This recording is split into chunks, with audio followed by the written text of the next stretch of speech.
Teman, assalamualaikum warahmatullahi wabarakatuh. Bagaimana kabarnya hari ini? Sehat? Sebelumnya, saya perkenalkan diri dulu. Nama saya Bayu Hasan Marzuki. Saya dari jurusan Tadris Matematika, Fakultas Tarbiyah dan Ilmu Keguruan IAIN Metro, Lampung. Jadi untuk materi kali ini saya akan membahas tentang sebuah materi yang berjudul himpunan, atau yang lebih rincinya lagi saya akan membahas tentang himpunan bagian, himpunan semesta, diagram Venn, dan hubungan antar bagian. Untuk mengulas materi sebelumnya, kalian pasti sudah tahu apa itu himpunan. Ada yang tahu apa itu himpunan? Ayo, kalau yang tahu silakan kalian tulis ya di kolom komentar, atau kalian jawab langsung di sini. Tahukah kalian apa itu himpunan?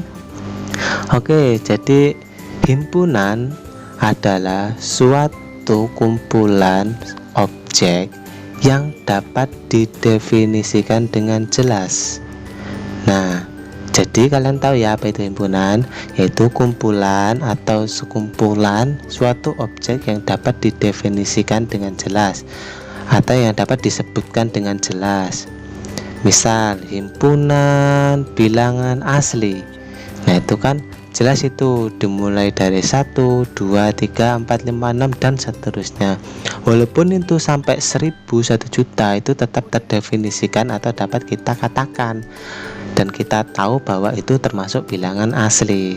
Yang tidak bisa dikatakan atau contoh yang bukan himpunan itu misalnya kumpulan benda mahal. Nah, itu kan ada yang bilang barang itu, misalnya nih, saya punya benda mahal harganya 10.000. Menurut saya itu mahal, tapi menurut orang lain itu tidak. Nah, itu kan tergantung dari pemikiran kita masing-masing. Jadi kalau yang belum terdefinisi dengan jelas itu namanya bukan himpunan. Oke, untuk materi himpunan atau pengertian himpunan kita sudah tahu ya. Sekarang kita akan lanjut tentang himpunan bagian. Nah, untuk himpunan bagian, apakah ada yang tahu apa itu himpunan bagian? Kalian bisa baca himpunan bagian di sini.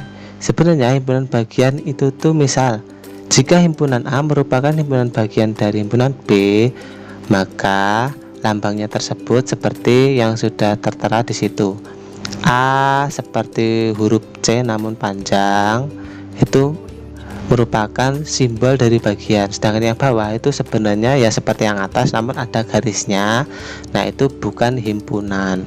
Kalau yang bawah itu bukan himpunan, kalau yang atas itu bagiannya, sama aja, cuma berbeda simbol aja. Kalau yang atas itu simbol dari bagian, kalau yang bawah itu simbol dari bukan himpunan. Oke, nah itu untuk pengertiannya, kan bisa catat dulu. Yang penting kalau A, jika himpunan A itu tuh terdapat anggota dari B itu merupakan bagian, jadi bagian.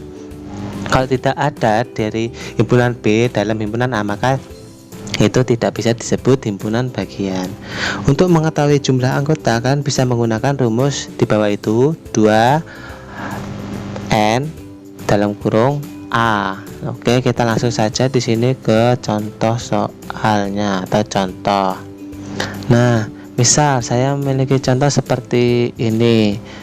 Nomor 1, himpunan A anggotanya 2 dan 4, dan B 1, 2, 3, C 2, 4, 6, 8, 10.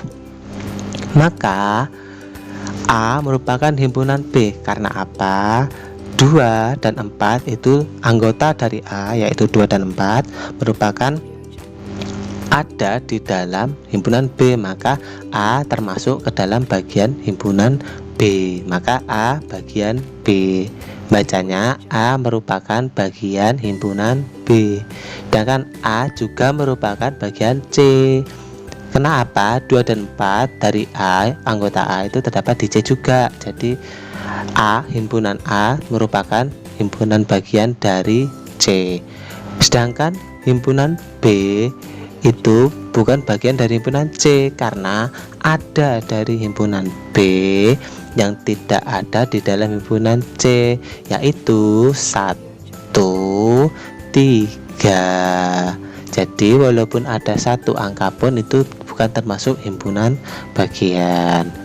Kita punya contoh lagi, misal, nah ini kan tadi merupakan untuk mengetahui jumlah dari himpunannya. Jika kita mempunyai himpunan A anggotanya 1, 2, 3, maka banyaknya yaitu tuh bisa kalian baca tuh 2N per A. 2 itu merupakan patokan lah, yang itu nggak bisa dirubah. Namun N dalam kurung A itu merupakan jumlah dari anggota A. Jumlahnya ada berapa?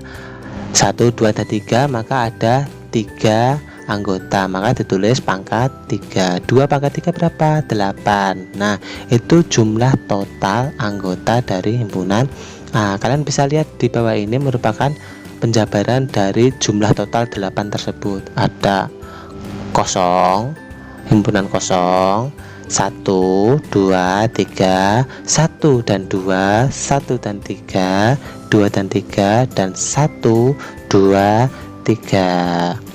Sampai di sini paham? Oke, lanjut dulu kita ke himpunan semesta. Nah, kan sudah tahu tadi himpunan bagian. Sekarang kita lanjut ke himpunan semesta. Apa sih itu himpunan semesta? Himpunan semesta itu tuh gimana ya? Seperti mirip keseluruhan dari semua himpunan.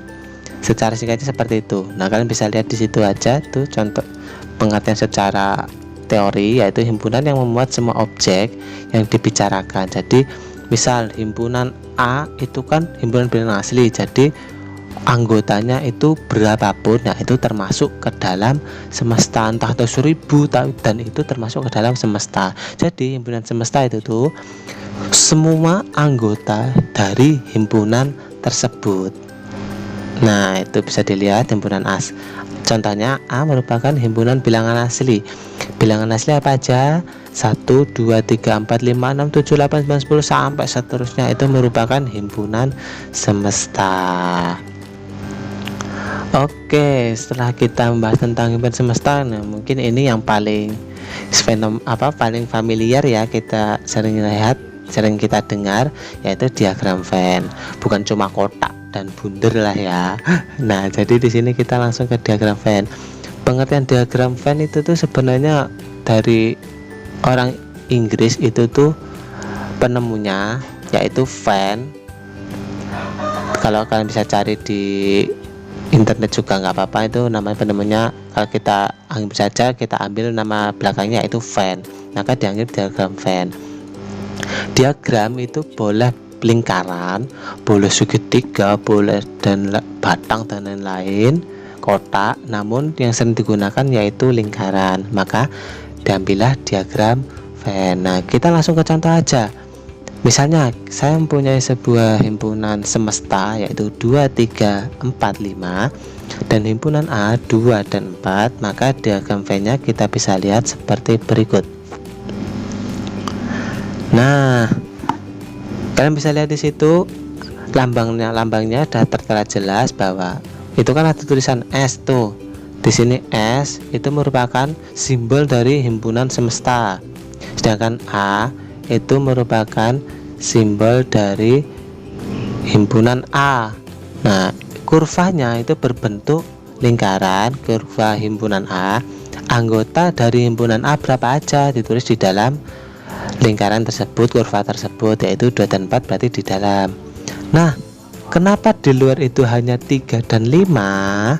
Karena di dalam himpunan semesta itu terdapat himpunan bagian. Jadi himpunan semesta itu kan ada 2, 3, 4, 5. Jadi 2 dan 4 itu ditaruh di dalam himpunan A, di dalam kurva, sedangkan yang tidak ada di dalam himpunan A ditaruh di luar kurva. Oke, sampai di sini paham? Kita pahami dulu pelan-pelan, maka kita lanjut ke materi selanjutnya. Yang kurang jelas nanti tanyakan di akhir saja ya. Lanjut, kita sudah menyelesaikan diagram Venn. Nah, sekarang langsung kita ke himpunan hubungan antar himpunan. Setelah kita memahami himpunan bagian, himpunan semesta, terus diagram Venn, sekarang kita akan ke hubungannya. Misalnya sebenarnya ini ada dua hubungan, yaitu himpunan saling lepas dan berpotongan. Himpunan saling lepas, kita penjelasan satu dulu. Himpunan saling lepas atau saling asing. Apa sih himpunan saling asing? Biasanya kurvanya itu tuh pisah.